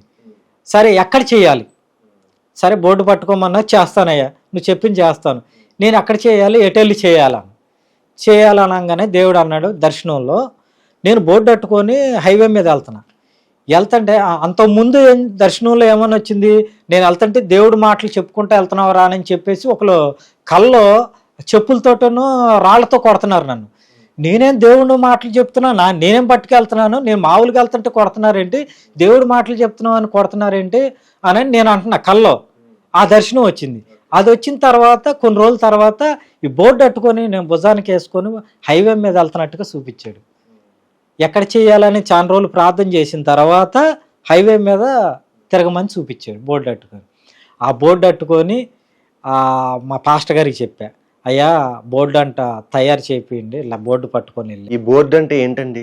దేవుడు వాక్యం, సువార్త, దేవుడు సువార్త వాక్యం పెట్టుకొని హైవేల మీద సువార్త చేయమని దేవుడు చూపించాడు. అది పెట్టుకొని వెళ్తున్నాను. వెళ్ళమని చెప్పాడు దేవుడు. పాస్టర్ గారికి చెప్తే అది ఒక 1 రోజులు అయింది. మళ్ళీ తర్వాత నేను చెప్పింది ఏం చేసావు, నేను చెప్పింది నువ్వు చేయవా అని గట్టిగా అన్నాడు. చెప్దామంటే భయం వేసి, అయ్యా నువ్వు తొందరగా ఇవ్వాలే, నాకు బోర్డు కావాలి, అర్జెంటుగా నాకు బోర్డు కావాలని ఇంకా అక్కడ పాస్టర్ గారి దగ్గర కూర్చోగానే గవగవ బోర్డు తయారు చేసి ఇచ్చారు. హైవేల మీద స్టార్ట్ చేశా. ఓ రోజున బాగానే ఉంది, బోర్డు పట్టుకొని వెళ్తున్నాను, అది అయిపోయింది. రెండో రోజున ఒక ఆయన ఆపి, అరా మా వాళ్ళందరిని మార్చేస్తున్నారా, మీరు అడుగు పెడితే చాలు అందరూ మారిపోతున్నారు అని చెప్పి ఇట్లా కాలర్ పట్టుకొని కొట్టి బ్యానర్ అంతా కోసాడు. కోసేసి చాలా బూతులు తిట్టాడు. అది కళలో చూశాను కదా, సేమ్ అదే జరిగింది నాకు. కొట్టి అడ్డమైన తిట్టేశాడు. తిట్టేసి మా వాళ్ళందరూ మార్చేస్తున్నారు ఈ బోర్డులు పెట్టుకొని. అయ్యా నేనేమన్నాను, నేను మిమ్మల్ని ఏం పలకరియలేదు కదా, నా మానాన్ని నేను తలకాయ ఉంచుకొని వెళ్ళిపోతున్నాను, దేవుడు వాక్యం చూపించుకుంటూ వెళ్ళిపోతున్నాను, నీకు ఇష్టమైతే చదువు లేకపోతే లేదయ్యా, నేను వెళ్ళిపోతున్నాను కదా అన్న. అనగానే మీలాంటి వాళ్ళు ఆ ఏరియాకి వస్తే చాలరా మారిపోతారు మా వాళ్ళంతా. అయ్యా ఇప్పుడు మీ ఇష్టమైతే చదవండి, లేకపోతే లేదు, నా మానాన్ని నేను వెళ్తున్నా అంటే టాటా వేస్తే ఇట్ట గుద్దంగానే అటు పడిపోయాను. రాగానే కారులో టాటా వేసి బండిలోంచి షాకు తీసేసి మొత్తం కసా కోసేసి చెంప మీద కొట్టి కాలర పట్టుకొని తోసేసి ఆ బ్యానర్ విసిరేసి కళ్ళమ్మకి నీళ్ళు గార్చుకుంటూ ఏడ్చుకుంటూ వచ్చాను. వచ్చిన తర్వాత అక్కడ బోళ్ళు మంది పనులు చేసే వాళ్ళు అందరూ పరిగెత్తుకొచ్చారు. వాళ్ళని చూసి వెళ్ళిపోయాడేమో తెలియదు, కానీ రాగానే నేను కళ్ళమ్మకి నీళ్ళు పెట్టుకొని ఏడుతుంటే, అయ్యా ఆయన ఏమనొద్దు, మీకు దండం పెట్టి చెప్తున్నాను, ఆయన ఏమనొద్దు, ఆయన దగ్గరికి పరిగెత్తొద్దు, టాటా వేసి వెనకాల వెళ్తున్నారు వద్దని చెప్పా. దేవుడు నామం అమలు పడిద్ది, ఆయనకి తెలియక చేశాడు అలాగా, ఆయన గురించి ప్రార్థన చేయండి కానీ తిట్టొద్దు ఏమన్నా. ఇంకొక ఆయన అంటాడు, అది వీడు బూత్ బొమ్మలు పెట్టుకొని వెళ్తున్నాడని కొడతానికి వచ్చాడు అన్నాడు ఒక ఆయన. ఇంకోడేమో, అరే పారిపో. నేనెందుకు పారిపోవాలయ్యా, నా దేవుడు నన్ను మార్చాడు, తాగుబోతుగా తిరుగుబోతుగా ఉన్నవాడిని నా దేవుడు నన్ను మార్చాడు, ఈ రోజున ఇలా నిలబెట్టాడు, నేనెందుకు పారిపోవాలి, నా దేవుడు నిజమైన దేవుడు, నా దేవుడు, నేనెంతో భయంకరమైన పరిస్థితుల్లో ఉన్నాను, అలాంటి వాడు దేవుడు నన్ను మార్చాడు, సువార్త చేస్తేనే మనుషులందరూ మారిపోతారయ్యా, నేను దేవుడు చెప్పింది నేను చేస్తాను, నేనెందుకు పారిపోవాలి అని చెప్పి అన్న. అనగానే ఈ లోపు వాళ్ళందరూ తిట్టారు, వద్దని దండం పెట్టి వెళ్ళిపోయా. ఇక అక్కడి నుంచి సువార్త చేస్తున్న హైవే మీద అలాగే నడుచుకుంటా 10-15 కిలోమీటర్లు అంటున్నావు. ఒక ఏరియా 15 కిలోమీటర్లు వెళ్తుంది సింగల్, ఒక ఏరియా 8-9 కిలోమీటర్లు అంత అంచనా ఉంది. అలా నడుచుకుంటా కాళ్ళ మీద నడుచుకుంటా దేవుడు ఒక రోజున ఎట్టగా పరిచర్య చేసుకుంటే వెళ్తుంటే ఒక స్వరం వినపడింది, మోకాళ్ళు వేయను అలా చుట్టి ఎవరు లేరు, మోకాళ్ళు వేయను. అయ్యా ఇక్కడ మోకాళ్ళు వేయటం ఏంటయ్యా, నువ్వు మోకాళ్ళు వేసి పైకి ఎత్తి పట్టుకో అని మాట వినపడుతుంది, స్వరం వినపడుతుంది. నడి రోడ్డు హైవే మీద ఎలా వేస్తాను మోకాళ్ళు, అందులో తార్ రోడ్డు కాలిపోతుంది, నువ్వు మోకాళ్ళు వేయను. అలా 3 సార్లు వచ్చింది. ఈయన గద్దెస్తున్నాడు అని చెప్పి మోకాళ్ళు వేసా. మోకాళ్ళు వేసి ఇట్ట పట్టుకుంటామే అందరూ చాలామంది హైవేల మీద వెళ్ళే వాళ్ళు అందరూ చూస్తున్నారు. చాలామందికి సువార్త ఆ వాక్యం ద్వారాగా వెళ్ళిపోతుంది లోపల. అసలు అంతకుముందు నడుచుకుంటూ వెళ్తే ఎవరు చూసేవాళ్ళు కాదు, పట్టించుకునేవాళ్ళు కాదు. ఏదో పాదయాత్ర చేసుకుంటూ వెళ్తున్నాడేమో, గుణదలు వెళ్తున్నారేమో అని కూడా చాలామంది అన్నారు నాతోటి. అలా అని చెప్పి మోకాళ్ళు వేసుకుంటా ఉండగానే అందరూ వచ్చి మాట్లాడి దేవుడు సువార్త ఇలాగ చేయాలని కొంతమంది వీడియోలు తీసి దేవుడు పరిచర్య అలాగా పెడతా ఉంటే దేవుడు నామం ఆ సువార్త అనేది చాలామందికి వెళ్తుంది. యూట్యూబ్లో వాటిలో కూడా చాలా వరకు దేవుడు ఆ మోకాళ్ళ ప్రార్థన నిజంగా వింటాడు. అసలు మోకాళ్ళ ప్రార్థన చేస్తుంటే అసలు ఎంతగానో హృదయాలు కదిలించింది. చాలామంది నా దగ్గర హిందూస్ కూడా వచ్చి అడుగుతాడు, నిజమైన దేవుడు, నీ దేవుడు నిజమైన దేవుడేనా, నిజంగా మా సమస్యల నుంచి విడిపిస్తాడంటే నన్ను విడిపించాడు, నా సాక్ష్యం చెప్పేవాడిని వాళ్ళకి. నేను ఇంత తాగుబోతు ఇట్ట తిరిగిపోతుగా ఉన్నాను, నిజమైన దేవుడి దగ్గరికి వచ్చాను, నీ గదిలోకి వెళ్ళి నువ్వు ప్రార్థన చేస్తే నన్ను మార్చిన దేవుడు నిన్ను మారుతాడు, నాతో మాట్లాడిన దేవుడు నీతో ఖచ్చితంగా మాట్లాడతాడు అని చెప్పేవాడిని. చెప్పంగా నిజంగానే మాట్లాడతాడా అని అనేవాళ్ళు చాలామంది. హిందూస్ చాలామంది కూడా మాట్లాడేవాళ్ళు, హిందూస్ చాలామంది ఆగేవాళ్ళు దండం పెట్టుకునేవాళ్ళు, కొంతమంది కొట్టేవాళ్ళు, ఒకళ్ళైతే చాలా మనం చెప్పలేని మాటలు మాట్లాడేవాళ్ళు, మూసుకుంటూ వెళ్ళేవాళ్ళు. ఆపి ఒక అతనైతే నువ్వు ఇక్కడ మోకాళ్ళు వేయటానికి వీల్లేదు, నిన్ను ఎవడేయమన్నాడు ఇక్కడ, నువ్వు ఎందుకు వేస్తున్నావురా అని చెప్పి కొడితే ఇక్కడ గింగిరాలు తిరిగిపోయి నేను ఫాస్టింగ్లో ఉన్నప్పుడు చంప మీద నేను వెళ్ళిపోయేవాడిని ఆపి మరీ కొట్టాడు. అన్న నిన్ను నేనేమనలేదు, నాదేదో నేను చేసుకొని వెళ్ళిపోతున్నా, ఎందుకు కొడుతున్నావు అన్న అంటే పళ్ళు అని కొట్టేసరికి ఇదంతా గింగిరాలు తిరిగిపోయింది. ఇంకొక ఆయన హైవే మీద వెళ్తే ఒక ఆయన ఆగాడు. ఆగి ఏంటి బ్రదర్ ఏంటన్నా ఎందుకు కొడుతున్నావు, నేను హిందువునే, ఆయన ఎందుకు కొడుతున్నావు అన్నాను. కాదు వీడు మా ఏరియాలో తిరుగుతున్నాడు, వీడికి హక్కు లేదు, అసలు ఇక్కడికి ఎందుకు రావాలి వీడు అని చెప్పి అంటే పోనీ వదిలే అనగానే ఆయన తోసేస్తున్నాడు, నన్ను తోసేస్తున్నాడు. ఆ బ్యానర్ అటు ఇసిరేసాడు. ఇసిరేయంగా తెచ్చుకొని అన్న నిన్నేమైనా బాధ పెట్టుంటే, నిన్నేమైనా గాయపరుచుంటే వాక్యం ద్వారా కానీ నా ద్వారా కానీ నిన్ను బాధ పెట్టుంటే నన్ను క్షమించాను. అరే ఇలాంటి మాటలు చెప్పారా, మా వాళ్ళందరూ మార్చేస్తున్నారు మీరు అన్న. నేనేం మారుతున్నానన్న, నీ దగ్గరికి వచ్చాను, నేనేం చెప్పలేదు కదా, నా మానాన్ని నేను వెళ్తుంటే నువ్వే ఆపావు, నువ్వే కొట్టావు అన్నానన్న. అన్న తర్వాత ఆయన ఇక వెళ్ళిపోయాడు, మేము వచ్చేసాం. సరే నన్ను క్షమించు, ఇంకా రానులే అన్న అని చెప్పేసి వచ్చేసి అలాగా. తర్వాత ఒక పిల్లల్ని ఎవరికి వదిలిపెట్టి వచ్చావురా, అరే నీకు మైండ్ ఉందారా, పిచ్చోళ్ళలా తిరుగుతున్నావురా, ఎందుకురా ఈ దేవుడు ఇంకొక ఆయన అంటే దేవుడిని నువ్వు ఇలా కష్టపడి చేస్తున్నావు కదా, నీ దేవుళ్ళలోకి వద్దాం అనుకున్నా రాలేకపోతున్నాను అంటున్నాడు. అలా నువ్వు రాకపోయినా పర్వాలేదుగా, నిజమైన దేవుడిని తెలుసుకో, నేను తెలుసుకున్నాను యేసుక్రీస్తు నిజమైన దేవుడు, పాపులను రక్షించే దేవుడు, పాపుల కోసం వచ్చిన దేవుడు, నా కోసం మరణించిన నా దేవుడు, కొరడాలతో దెబ్బలు తిన్నాడు, గాయాలు పడ్డాడు దేవుడు నా పాపాల కోసం. నా తల్లి కానీ నా బంధువులు కానీ నా కోసం ప్రాణం పెట్టిన వాళ్ళు ఎవరు లేరు, నా యేసయ్య నా కోసం ప్రాణం పెట్టాడు, ఆయన కోసం నేను చేస్తున్నాను అని చెప్పి అనగానే ఆయన విని ఆలోచనలో పడి వెళ్ళిపోయాడు. ఇంకా అలాగా ఆ రోజు నుంచి ఇప్పుడు వరకు నేను కారు డ్రైవర్ని, కారుకు ఆఫ్టింగ్కి వెళ్ళుకుంటా, నేను నా కుటుంబాన్ని పోషించుకుంటా, ఖాళీ టైంలో దేవుడు సువార్త చేత. డ్యూటీ లేకపోయినా అనుకో, ఆఫ్టింగ్లు అంటే ఎవరైనా పిలిస్తే వెళ్తూ ఉంటా కారుకి. ఆ రోజు డ్యూటీ లేకపోయింది అనుకో, పొద్దున సాయంత్రం సువార్తకి వెళ్ళిపోతా, ఉండను ఇంటికాడ. ఇక ఎండాని కానీ వానాని కానీ తెలియదు, వెళ్ళిపోతా ఉంటా. ఒక రోజు నా టోల్గేట్ దగ్గరికి వెళ్ళా, ఒట్లూరు టోల్గేట్, అక్కడ టోల్గేట్ దగ్గరికి వెళ్ళి సువార్త చేస్తానికి నడుచుకుంటూ వెళ్ళిపోయా టోల్గేట్ దగ్గర. అక్కడికి వెళ్ళిన తర్వాత ఒక పాస్టర్ గారు నన్ను ఎక్కించుకొని వెళ్ళిన తర్వాత నువ్వు ఇక్కడ టోల్గేట్ దగ్గర సువార్త చెయ్యి, నేను మళ్ళీ వచ్చి రిటర్న్ వచ్చి ఎక్కించుకెళ్తాను అన్నాడు. సరే ఎక్కించుకెళ్తాను అన్నాడు కదా అని నేనేం తినలేదు, పొద్దున్నే వెళ్ళిపోయి అక్కడ సువార్త చేసుకొని వస్తున్నా.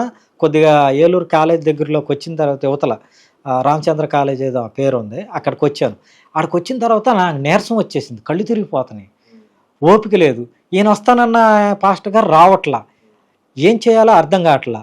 వెళ్ళాలంటేనో కాళ్ళు చేతులు లాగేస్తని అప్పటికే 12 అయిపోయింది, ఎర్రటి ఎండే, మే నెలలో.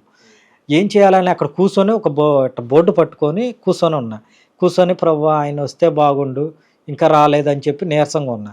కూర్చుంటే కాలేబ్ లేచినాడు అననే స్వరం వినపడంగానే అటు ఇటు చూసి అందరు బూతులు తిట్టుకుంటూ వెళ్తూ ఉంటారు, కొంతమంది అరుస్తూ ఉంటారు, తిడతా ఉంటారు. వెళ్ళేటప్పుడు హైవే మీద వెళ్తూ ఉంటాను కదా, ఒక్కడనే కదా, ఎవరో ఒకరు తిట్టుకుంటా కాలుతో తన్నుకుంటా ఏదో ఒకటి అనుకుంటే వెళ్తూ ఉంటారు భయంకరంగా. నేను ఏం పట్టించుకోను, దేవుడి కోసం వెళ్ళిపోతూ ఉంటాను, దేవుడిని స్తుతించుకుంటా.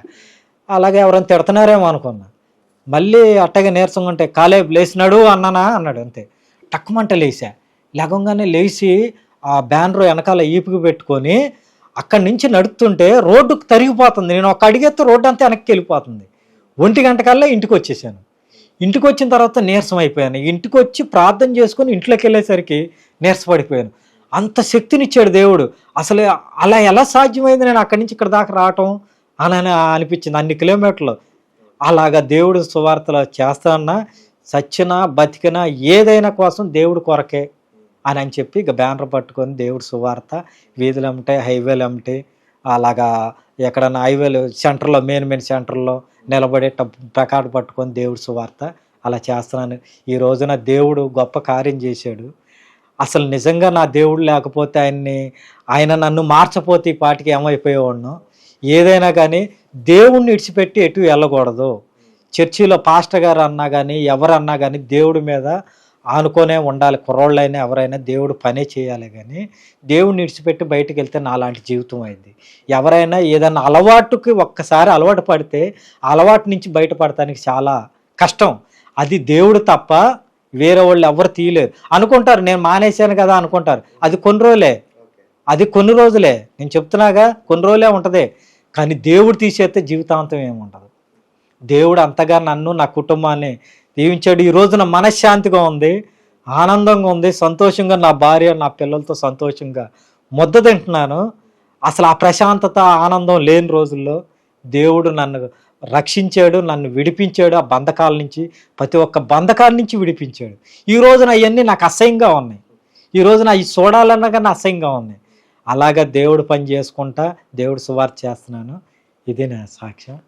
అది వందనాలే. Praise lord brother. ఇప్పుడు వరకు కూడా మీ అమూల్యమైన సాక్ష్యాన్ని పంచుకున్నందుకు మీకు ప్రత్యేకమైన వందనాలు చెల్లించుకుంటున్నాను.